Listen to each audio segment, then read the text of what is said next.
tell me how you started off in Falmouth University. In Falmouth, I came here just over 6 years ago now.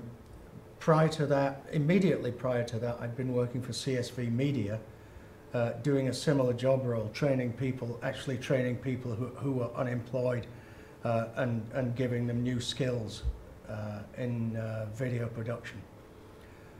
Before that, I was with the BBC as a cameraman and vision mixer, and I did a short time with Sky as well as both cameraman and vision mixer. How did you break into that industry? How did you first get to it? Well, it was a long time ago. It was 1968 when I was just coming up to do my A-levels, and a friend of mine, a school friend of mine, showed me an ad in The Guardian. They were advertising for trainee cameramen at the BBC, and I applied for that, and I got the job.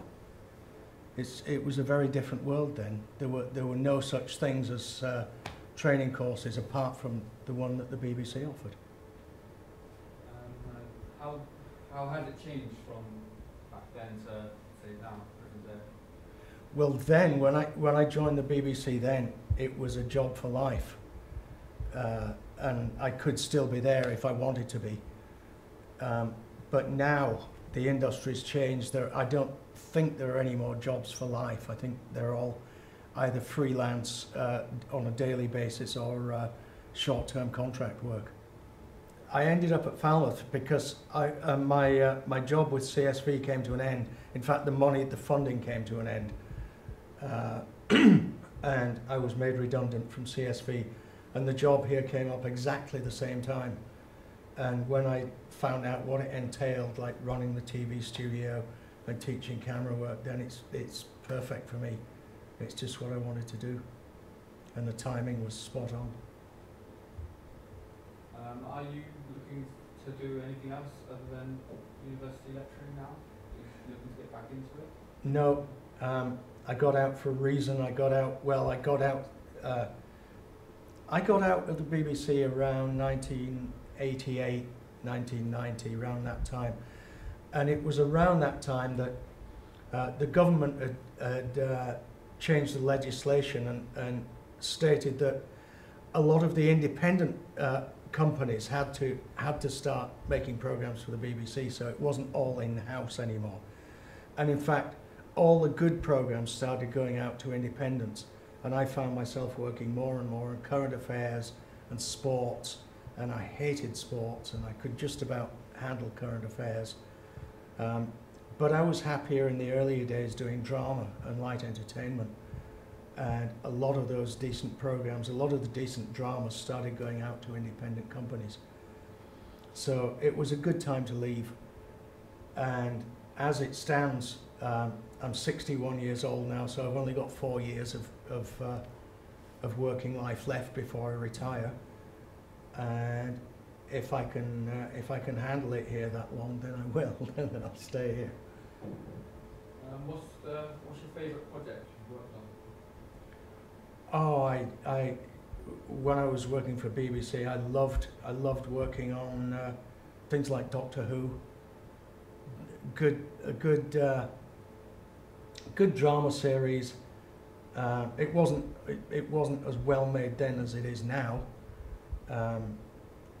but it was still a fun series to work on. And I enjoyed the music programs, and I enjoyed the talk shows where, you know, they'd have like Russell Harty and Parkinson and Wogan and things where there'd be a guest. Top of the Pops I enjoyed working on. And the Old Grey Whistle Test, of course, all those old music shows. Would you do anything differently?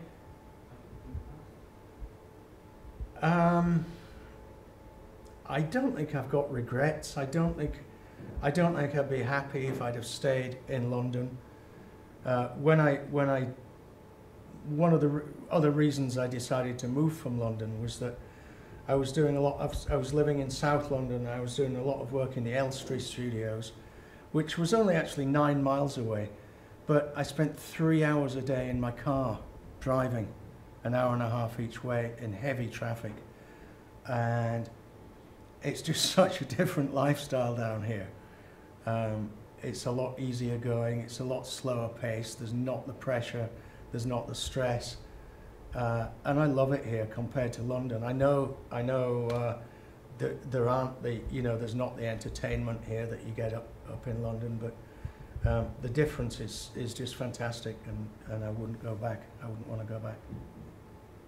What would your advice be to young filmmakers of today?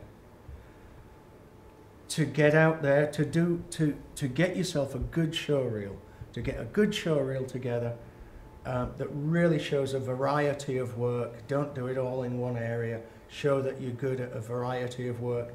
Show also that you're good at a variety of skills. So you're good at camera work, at sound, at editing, at lighting.